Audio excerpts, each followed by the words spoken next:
Morning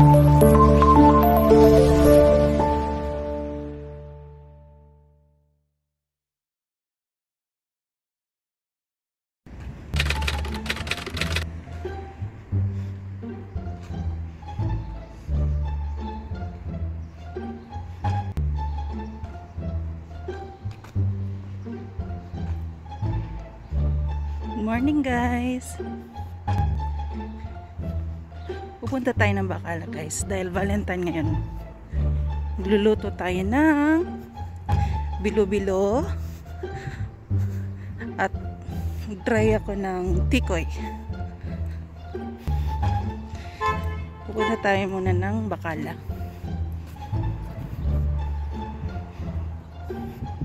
Walang katao-tao.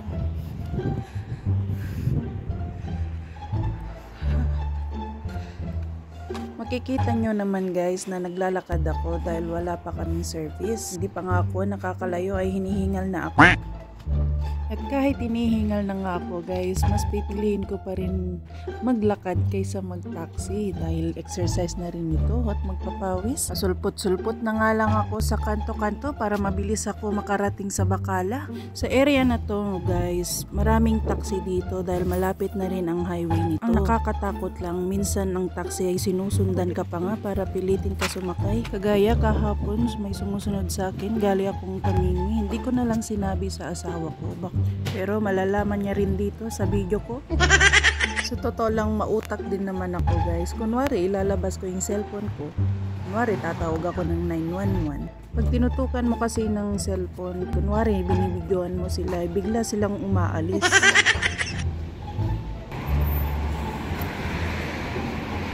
So, andito na tayo sa Bacala. Sana open yun. Open.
Lotus flower. Lotus flower.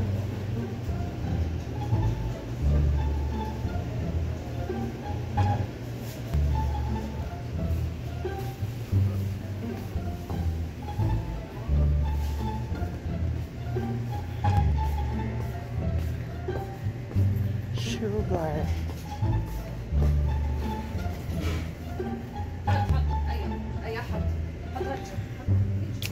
Magkano kaya ito? 2 kilogram.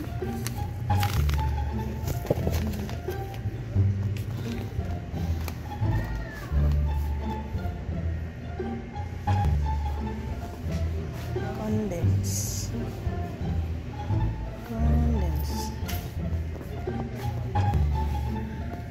Condense milk.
beses na ako paikot-ikot, di ko pa rin makita ang glutinous nila. Kaya pumunta na lang ako sa ibang bakala. Di na nga ako nakapag-video papunta sa kabilang bakala dahil nabibigitan ako sa cellphone ko. Gaya ng sabi ko kanina ay gagawa tayo ng bilo-bilo, pero hindi na tayo makakagawa ng tikoy dahil isa lang pala nabili kong glutinous. So naglagay na ako sa bowl ng glutinous flour 500 mg. Ang tubig ay tinansya-tansya ko lang. Masahin lang ng mabuti hanggang sa makuha mo yung consistency. Next, English! So, nakapaghugas na ako dyan guys. Nakalimutan ko lang tanggalin yung singsing ko. Kaya tinanggal ko na. At tuloy-tuloy ang pagmamasa. At pagkatapos ko masahin ay gumawa na ako ng bilog-bilog.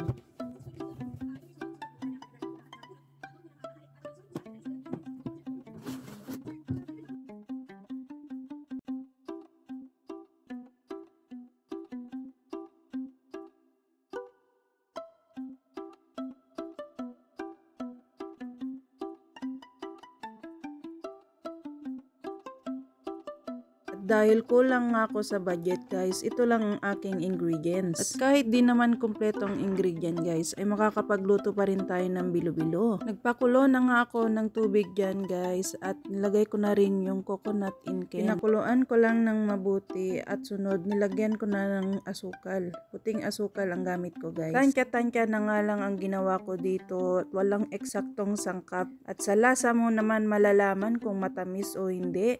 At kung sobrang tamis naman sa paglalagay nyo ng asukal guys, lagyan nyo na rin ng konting asin, konting-konti lang.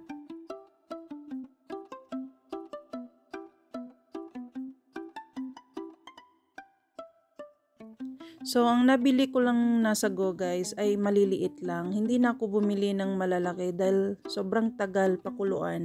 Itong hawak kong baso guys ay nilagay ko na dyan yung coconut powder at sabaw pang tunaw. Kulong-kulo na nga yung sabaw, saka ko naman hinulog. Dahan-dahan mga bilog-bilog.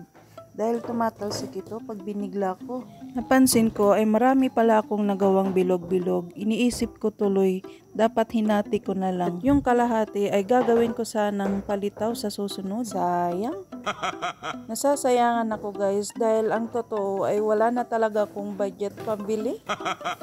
Di nyo lang may tatanong guys, dati na ako nagbebenta ng bilo-bilo dito sa Saudi. Wala lang kaming service na gagamitin. At sayang naman yung itutubo kung gagamitin lang namin pamasahe pang deliver. Bakit hindi ko pa naisip noon magtinda-tinda nung mayroon pa kaming sasakyan nung panahon na yun. Sayang talaga. At hindi lang bilo-bilo ang binibenta ko guys. Bebenta rin ako ng karyoka. Naalala ko pa nga sa dating hospital na pinagtrabahuan ko. Ang lakas ng benta ko. Pero ngayon, wala na dahil umalis na ako doon. Hinayang talaga ako guys. Kahit papano ay mabibili ko yung mga gusto ko at yung sahod ko naman ay may papadala ko ng buo. At bakit naman kasi nauso si Shein? At hinalo-halo ko na nga ito para hindi magdikit-dikit. Nilagay ko na rin pala ang kamote at sunod yung gata naman. Tandaan, yung gata ay lutuin natin mabuti para hindi naman sumakit ang ating tiyan. Gaya nitong niluto ko, sa kakamadali ko ay hindi ko masyado naluto yung gata. Kaya ang ending, sunod-sunod kami sa CR. Buti na lang, may sarili kaming CR sa kwarto.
Nahalo-halo ko na nga to guys. At sunod naman ay nilagay ko naman yung saging. Nga pala guys, yung saging na ginamit ko dyan ay yung mahaba. Kasi mas nasasarapan ako dyan. O baka ano isipin nyo ha. Hindi na kasi ako bumibili yung saba na nakabote guys. Iba kasi yung lasa. At madalang din makakabili ng saging saba dito sa Saudi. Ang alam ko sa market, sa malalaking market, yon. Pero mahal siya. Hindi gaya sa Pinas. Baka may bang bash sa akin. Bakit ko kinukumpara ang Pinas at dito sa Saudi? Dati kasi guys ay napakamura ng bilihin. Ngayon tumaas na ang bilihin dahil sa tax. Naalala ko pa dati yung 100, yung 100 SR. Ang dami mong mabibili na. Pero ngayon parang ilang piraso na lang. Sibuyas na lang yata ang mura dito. 1 real lang. Hindi ko naman nila lahat guys. Yung iba nagmahal na rin.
Pala guys, hindi ko na naipakita. Nagtunaw pa pala ako ng konting glutinous dyan para maging malapot naman. And this is the final look. Ano yun, makeup?